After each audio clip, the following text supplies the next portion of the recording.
This is absurd.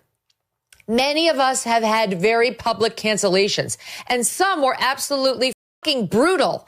And we didn't invite all our friends to come cry on the set and say, poor her, poor him. Megyn, disrespectfully, calm the down. We'll get to Megyn Kelly getting brutally roasted for her nasty take on Colbert's cancellation in just a second. But to make it as cathartic as possible, I want to show you not only what she's been saying about Stephen Colbert for like the last week, but also some of the history of her own multitude of cancellations that has people online asking, do you own a fucking mirror? Oh, and one of those people is Rosie O'Donnell. You won't want to miss this. So this all really blew up in her face today because she made another video called Colbert and Stewart are whiny has-beens. It's got about 76,000 views. And it's probably underperforming a little bit because 5 days ago she did what I assume is the point of her show, just beating a dead horse, and posted, Stephen Colbert canceled after losing CBS millions and whines about politics. Jesus Christ. That captivated 605,000 absolute morons for 16 minutes. Now, I know all of you have expressed your feelings about this whole situation on many of our recent videos on the matter, and I promise I won't let the banshee scream in your ear for too long, but I've compiled some clips of her most insane moments of this garbage take, so that when we get to her getting roasted at the end, it is just that much better. Stephen Colbert's show has been canceled. It's great. Great news, is it not? The timing and optics, he says, are terrible for the Colbert cancellation. Not true, not true, not true. The timing and optics are perfect. Only leftists think that the timing and optics are terrible because they think somehow this was retaliatory because Stephen Colbert was ripping on CBS for entering into that $16 million settlement with Donald Trump, who was suing them over the 60 Minutes Kamala Harris interview and the edited clips, claiming it was a deceptive practice under Texas law. Keith Olbermann is a failure, and now so are you, Stephen Colbert. And let me just tell you what Greg Gutfeld is getting over on Fox, where if the budget for that show is $10 million, it's a lot.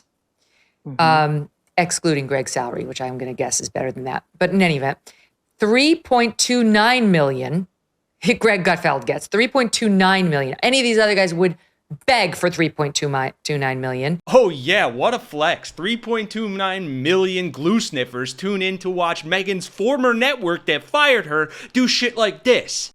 The criticism doesn't matter to us when you call us Nazis, Nazi this, Nazi that. You know, I'm beginning to think they don't like us. You know what? I've said this before. We need to learn from the blacks.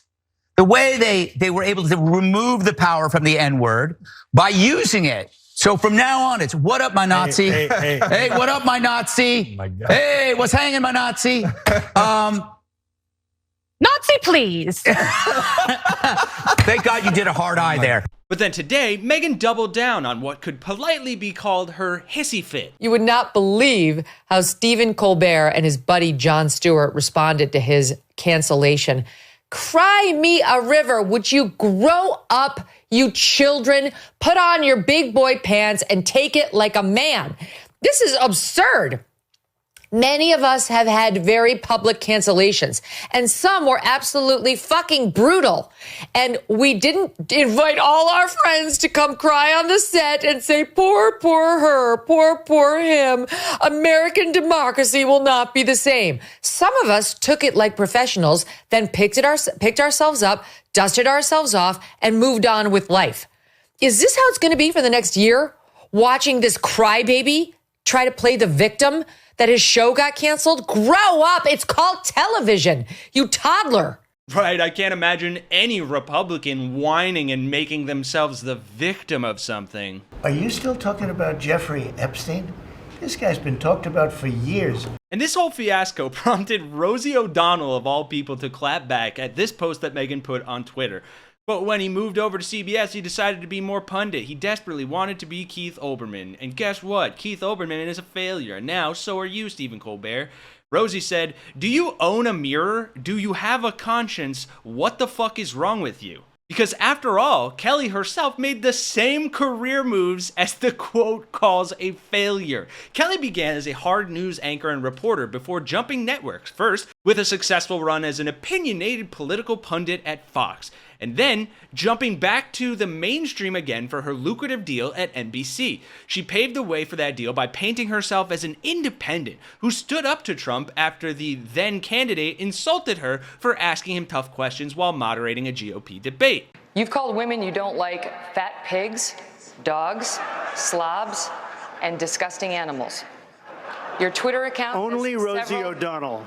When her racially insensitive on-air remarks and lagging ratings got her canned from NBC, she switched gears yet again, taking on the far-right persona she now employs for her YouTube show. The fallout from Joy Reid's firing at MSNBC continues.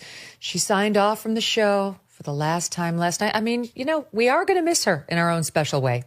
And her now former colleague, Rachel Maddow, never one to not be the center of attention if she can find a way of injecting herself into a story. Do you hear yourself, Megyn? And thankfully, Kelly calling Colbert a failure for doing half as many pivots as she did drew her an online roasting from O'Donnell and others. One Twitter user called Kelly's attempts to distance herself from her career pivots, quote, one of the most amazing acts of memory holing in media history. And even Chris Cuomo called her out for bashing Jon Stewart. She wrote, "Those who thought Jon Stewart might quit last night over Colbert didn't have it quite right. Instead, he protected his millions in vanity, his pathetic dollop of power, and sang a mean song." Cuomo replied, "So how is he different from you, other than being likable to many?" Megyn who?